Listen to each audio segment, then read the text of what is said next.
All right, yep, this is Dave Dufort here again with Final Expense Agent Mentor at feagentmentor.com. I hope you guys are doing well today.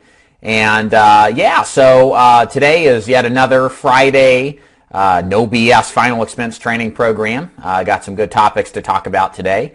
I want to first start off by congratulating a couple of agents of mine who had a great week this week.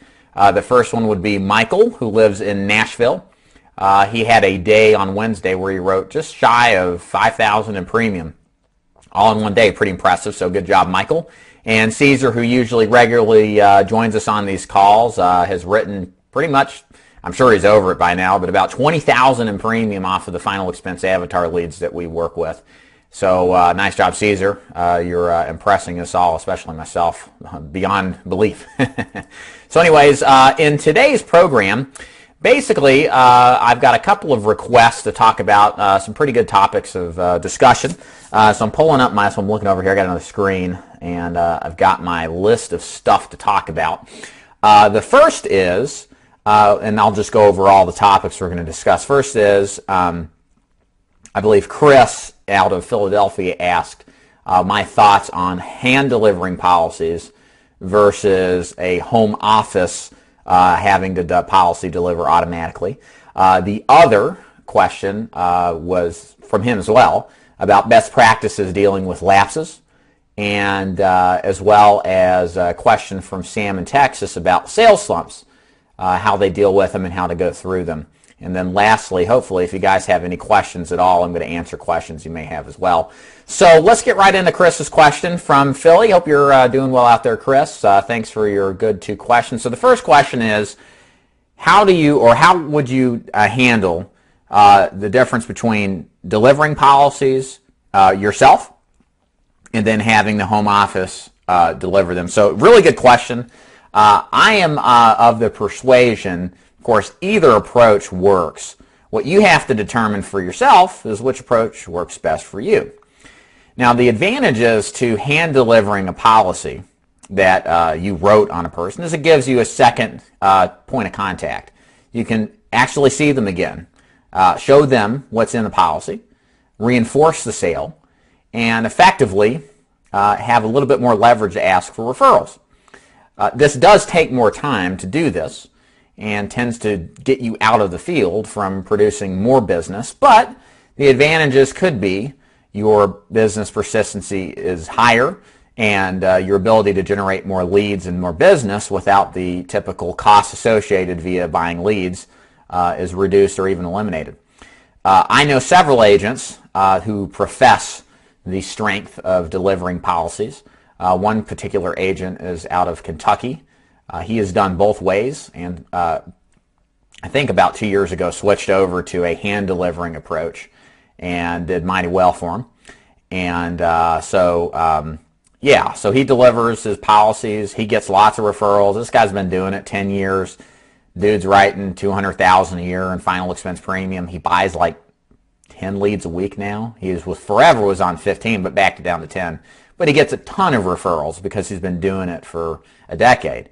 And part of that, as he knows, is if he goes and delivers policies, he can get referrals for other people to go see as well. So it works great for him.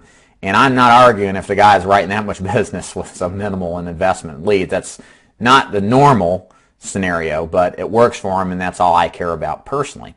Also, I know an old agent, and I do mean that with all due respect, who's been in the business since the early 70s. He does the same thing too. It's just his preference. That's the way they were taught to do it back then, and so that's how he does it.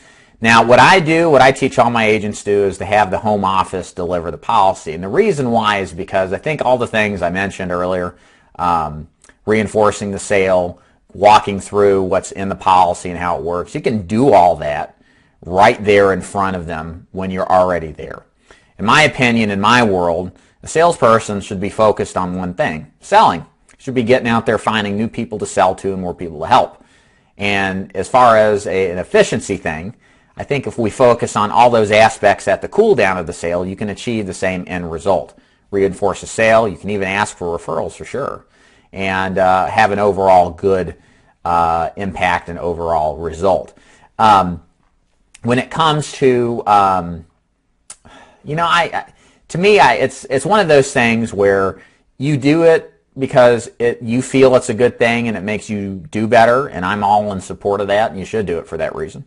But I think what it comes down to is our job as salespeople is to get in front of as many people as possible to sell. And sometimes getting policies, this is what I've seen, and I can tell you from personal experience, this is how I am.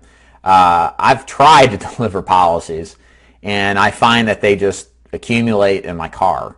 And I set aside time. I said, okay, I'm going to go from 9 to 10, 9 to 11. I'm going to deliver policies, and then I'll go see my customers, my prospects. But the problem with doing that is that, well, my mind is just entrenched in the idea that I have to go out there and sell stuff, and I have to keep moving. I have to keep getting out there and working. And the policies would sit there for weeks on end. And again, this is my personal experience. It doesn't necessarily have to be yours, but I know myself. And so much respect that I don't want to do that. I don't think it's good for me. The home office is good enough. I can reasonably conclude a sale good enough to where I can reinforce everything just fine. So that's my opinion.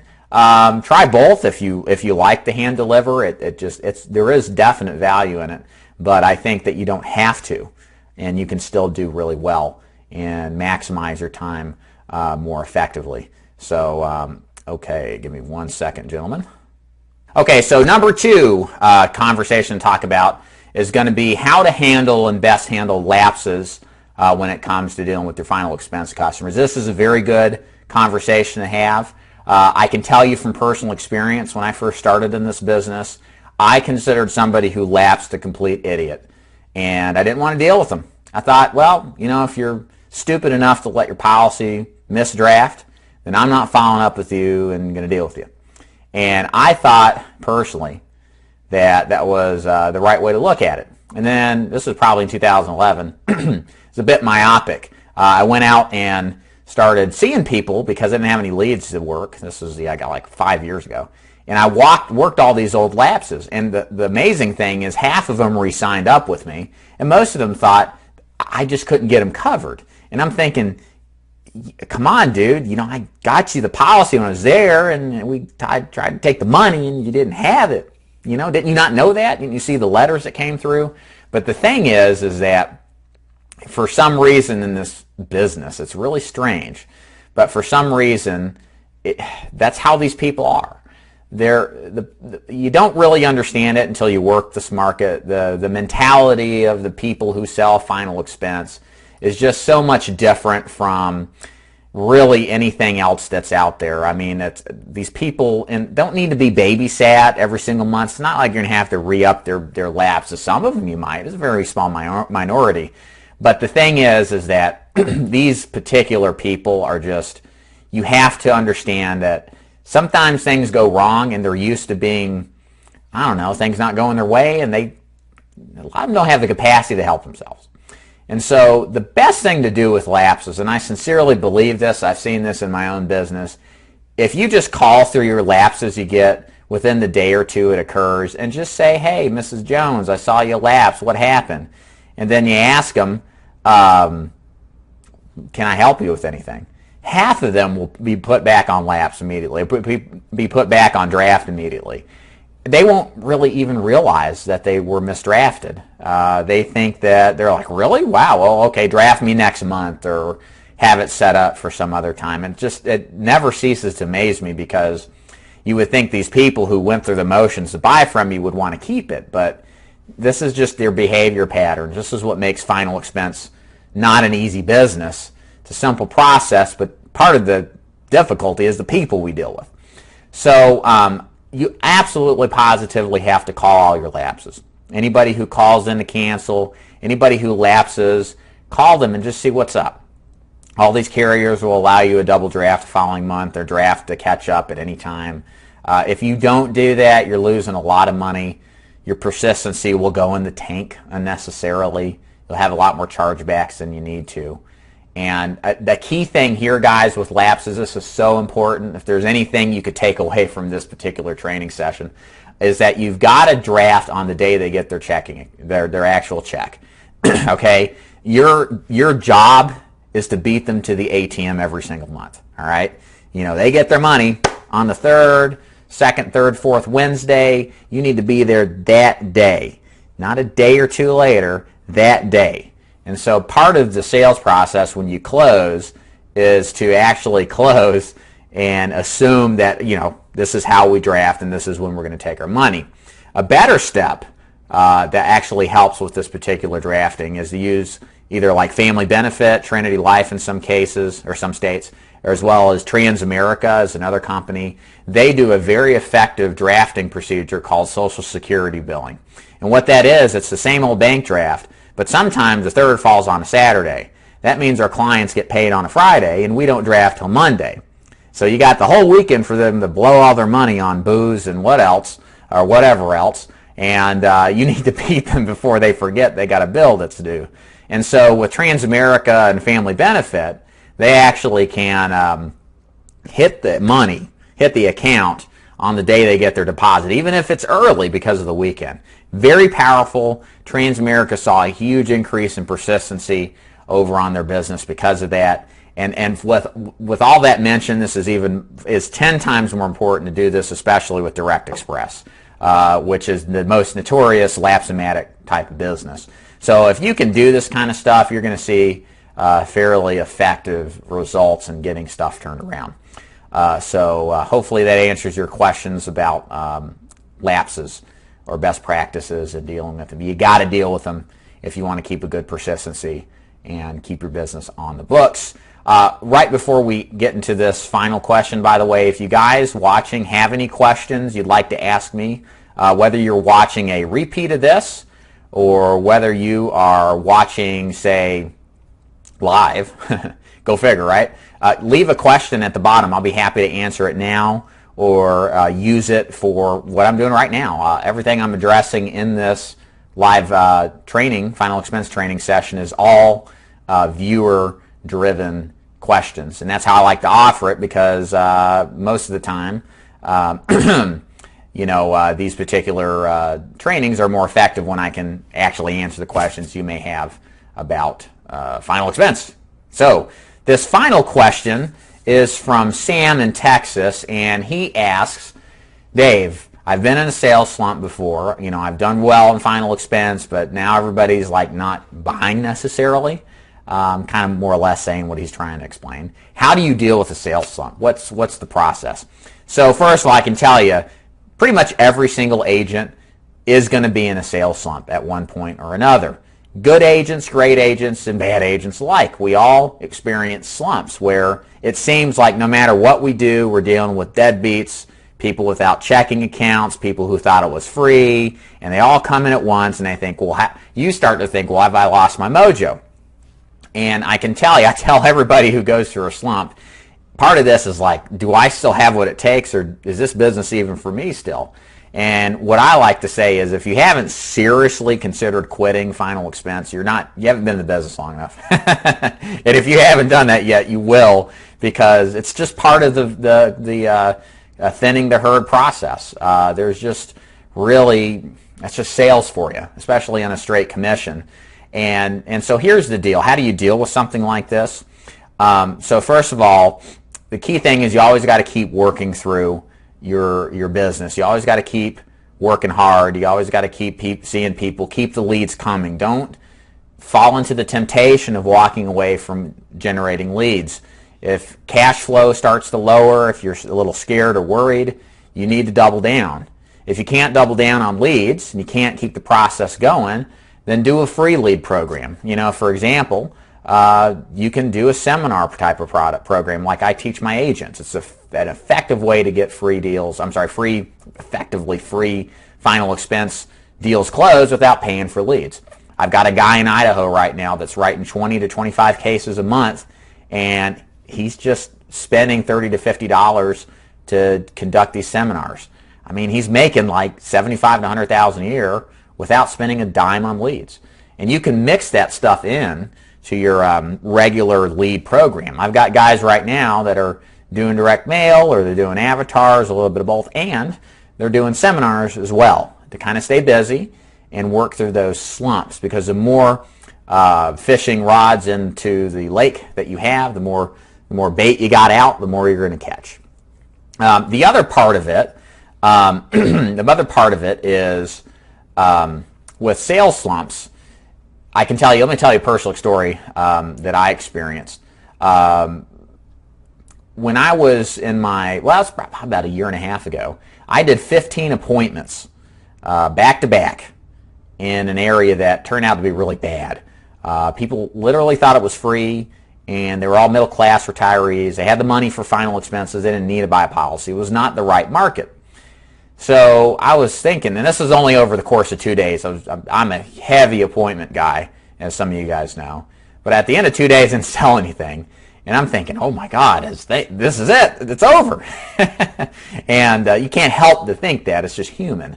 And I finally, on the 16th one, I sold 2 cases. The first one was a $25 a month case. The second was a $275 case. So it's back in the game in a big way.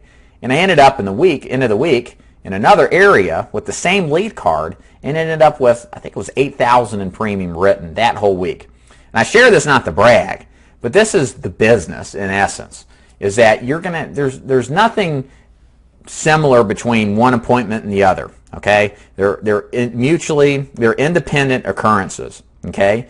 The only thing that's the same about them all is you and what you bring and what you deliver. But you can't ultimately predict, like an equation, and expect that so many are going to sell and so many are going to buy all the time.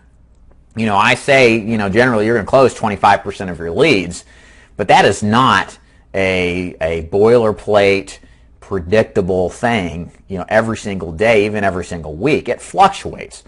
We'll have hot runs where we just write everybody in their big cases, and then we'll go dry. It all kind of averages out to that 25% ratio, and that's kind of my key point, is that at the end of the day, you got to work through those slumps, and you got to keep driving through. And we all experience it. The key is just do not let up. If you let up, if you get scared, if you let off the gas, you try to experiment with different leads, you're going to find yourself in a really bad situation. Every time I've had a slump, you just keep going. That's really all you can do. If money's tight, do some seminars, do something like that, and I think you'll see better results for it. So at this point, that kind of answers all the questions, with the last one being kind of an open mic. Type your question out in the comments box. If you're listening to this and you'd like to ask a question, whether it's about to answer it because you're live, or if you want to ask it for another day, go ahead and do so now, whether you're on Facebook now or on YouTube, or if you see this video anywhere with comments, you're more than welcome to. I'll see them. So what I'm going to answer here, I see Bobby is down here. Hey, Eddie, how you doing today, sir? Hi, Bobby. Thanks for joining, guys. Bobby is asking me, explain in more detail how the seminars work. So I'll explain briefly, Bobby. I'll be happy to explain more of the inner workings of it, just because, in essence, it's a program that I have for my agents only. I'll give you a little background on it. About a year and a half ago, I ran across some agents doing seminars. I thought the concept was great, and I wanted to try it out because I know that the biggest objection, or the biggest struggle in any kind of business and getting started, is having the money to buy leads. That's always the roadblock between a new agent getting started. And so what better way to figure out, if I can figure out a way to generate leads without an expense, I want to know how to do it, and I want to try it on myself.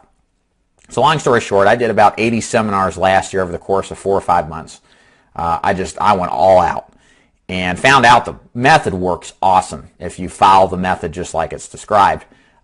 In short, the idea is to target places where there are old people, meaning people usually 55, 60 and older, that reflect the kind of person that buys the socioeconomic situation.